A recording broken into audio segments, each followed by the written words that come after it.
Bora fazer uma viagem no tempo? Vamos voltar para a Península Itálica. Mas não para aquela Roma que todo mundo conhece. A gente vai para uma era bem anterior.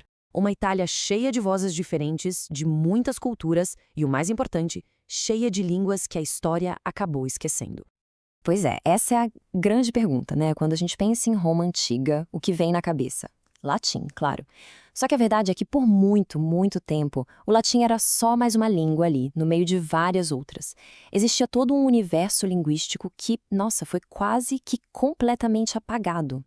E olha, isso não é imaginação, não. Em Pompeia, um dos lugares mais famosos do mundo, existem um monte de inscrições em osco. É sério, dedicatórias em prédios públicos, avisos, até pichações. Isso dá uma pista muito concreta de que, mesmo em lugares que a gente considera super romanos, outras vozes ainda estavam ecoando por lá.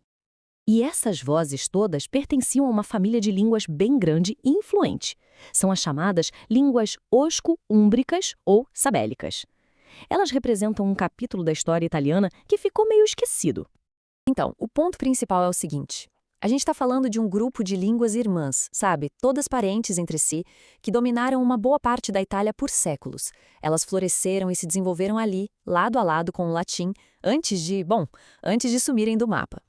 Mas aí fica a pergunta, como é que a gente sabe de línguas que ninguém mais fala? A resposta está num verdadeiro trabalho de detetive, juntando as pecinhas de um quebra-cabeça muito, muito antigo. As pistas são poucas, mas, nossa, elas contam muita coisa. Praticamente tudo que a gente entende hoje vem de pouco mais de 200 inscrições. Pensa só, não existem livros, não existe uma vasta literatura, o que tem são fragmentos de vida, gravados em pedra e metal. Cada pedacinho desses é uma janela preciosa para esse mundo perdido.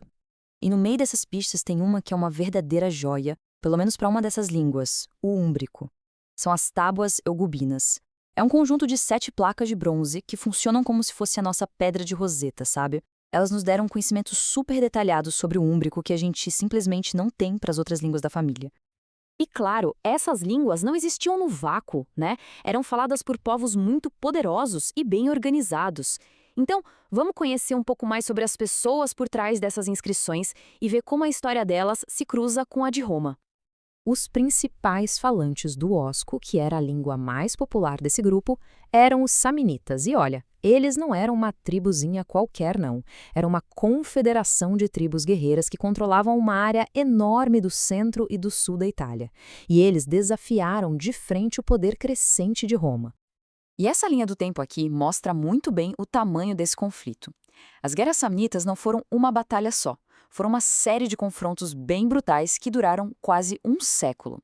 Os samnitas e os romanos lutaram pelo domínio da península, e por um bom tempo não dava para saber quem ia ganhar essa briga. A garra dos samnitas e dos outros povos itálicos significava que a língua deles, o osco, era falada numa área geográfica impressionante. Vamos dar uma olhada na extensão desse mundo linguístico. O oscuno não estava preso numa regiãozinha montanhosa. Era, na verdade, a língua principal de boa parte do sul e do centro da Itália. Ia desde Sâmio, que era o coração do território deles, até a Campanha, onde fica Pompeia, e chegava até na Sicília, na colônia de Messana. Era uma língua de enorme importância regional. Então, como a gente falou, o osco fazia parte de uma família maior. E os linguistas, com base no que encontraram nas inscrições, conseguiram agrupar esses idiomas e dialetos numa espécie de árvore genealógica, mostrando como eles se relacionavam. E aqui a gente tem um resumo dessa família. Dá para ver o grupo osco, que inclui o próprio osco e dialetos como o pelino. Do lado, o grupo úmbrico, com o úmbrico e línguas tipo vosco. E tem até uma terceira coluna para uns dialetos que a gente sabe tão pouco sobre eles que fica até difícil classificar com a certeza. Isso tudo só mostra a incrível diversidade de línguas que existia na Itália antes de Roma dominar tudo. O que nos leva à pergunta final, e talvez a mais importante de todas. Se essas línguas eram tão faladas por povos tão poderosos, por que elas desapareceram por completo?